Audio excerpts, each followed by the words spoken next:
우리 오늘은 이사야 49장의 말씀을 가지고 함께 은혜 나누기를 소망합니다.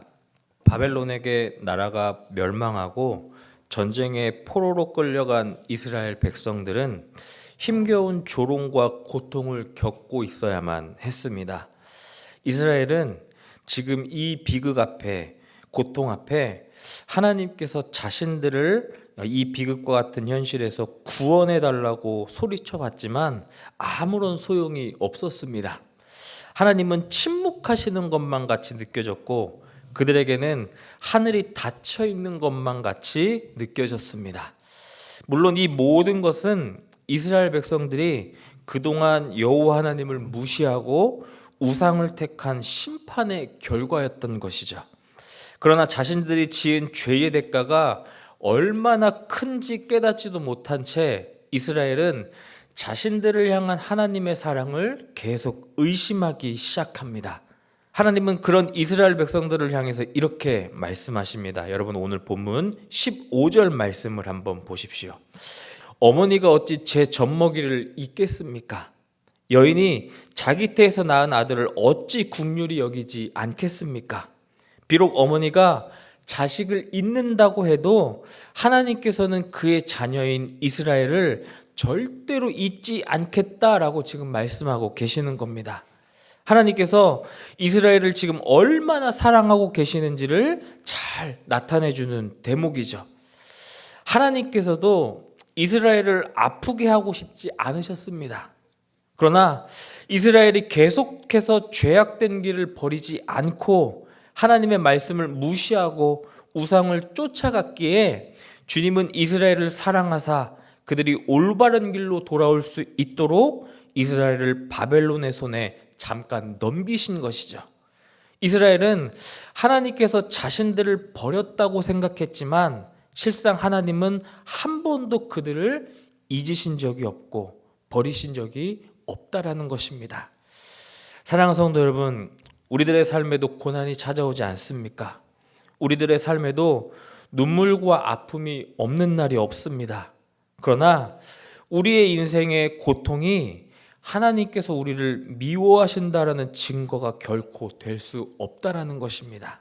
오히려 인류의 죄악으로 인해 찾아온 아픔과 눈물로부터 우리를 자유케 하시기 위해서 하나님은 하나밖에 없는 아들 예수 그리스도까지 이 세상에 보내주셨습니다. 임마누엘의 하나님은 언제나 우리와 함께하여 주시고 우리를 긍휼히 여기고 계신다라는 사실입니다. 하나님의 사랑을 불신하고 의심하고 있던 이스라엘을 향해서 하나님께서 이제 이어서 말씀하십니다. 여러분 16절 말씀을 한번 보십시오. 하나님께서 우리를 어찌나 사랑하시는지 여러분 우리의 이름을 하나님의 손바닥에 다 새겨 놓으셨다고 합니다.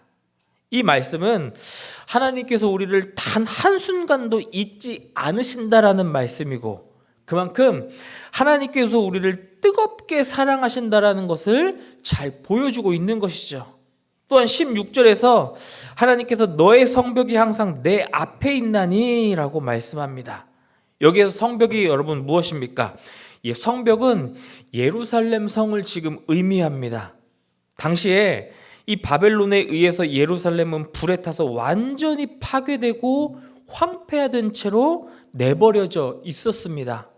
사람들은 예루살렘이 멸망했다고 슬퍼했고 통곡했습니다.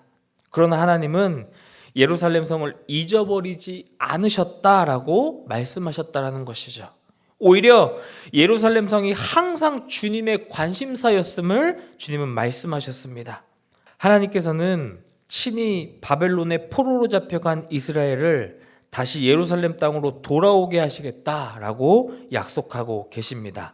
그들의 자녀들이 하나님께서 아브라함의 자손들에게 주시기로 약속하신 그 약속의 땅으로 속히 돌아오게 될 것이라는 겁니다. 이스라엘 백성들은 예루살렘 성으로 속히 귀환될 것이지만 반대로 이스라엘을 공격했던 원수 바벨론은 파멸되게 될 것이라는 겁니다. 하나님은 이스라엘의 영광을 회복하실 것입니다. 19절 말씀처럼 황폐하고 파멸을 당했던 땅에 거주민들이 돌아올 것입니다. 사람들이 얼마나 많게 될 것인지 거주지가 모자랄 정도입니다. 또한 20절을 보시면 얼마나 많은 사람들이 다시 이스라엘 땅으로 돌아오게 되었는지를 우리가 볼 수 있는데요. 이 모습은 하나님께서 이스라엘을 다시 한번 번영하도록 회복하시고 부흥시키실 것을 약속하시는 모습이라는 것입니다. 그러나 이스라엘을 삼켰던 자들, 곧 원수 바벨론은 멸망될 것이라는 것입니다. 여러분 18절 중반에 이 말씀을 한번 주목해 보십시오. 내가 나의 삶으로 맹세하노니. 하나님께서 친히 약속하셨는데 누가 감히 이 일을 막겠습니까? 반드시 이루어질 것이라는 겁니다. 이 구원의 약속이 성취되었을 때 이스라엘은 자기에게 일어난 구원과 회복의 역사로 인하여 기뻐하며 놀랄 것이라는 것이죠. 여러분 21절을 보십시오.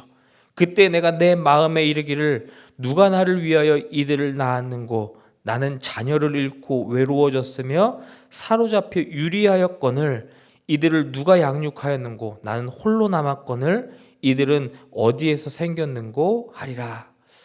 이스라엘이 이전에 누리던 영광을 다시 회복하게 됨에 따라 놀라고 있습니다. 분명 우리는 바벨론의 칼에 멸망했는데 도대체 어떻게 우리가 이렇게 다시 회복하게 되었지? 이 질문에 대한 답이 바로 이스라엘을 뜨겁게 사랑하신 하나님의 은혜였음을 고백하는 것입니다. 사랑하는 성도 여러분, 예수님을 믿고 따르는 우리 성도들이 누리게 될 복이 바로 이 구원과 회복입니다. 우리 인생의 마지막 날, 우리의 모든 삶을 우리가 돌아보며 아니 어떻게 내가 이렇게 아름다운 인생을 살 수 있었을까?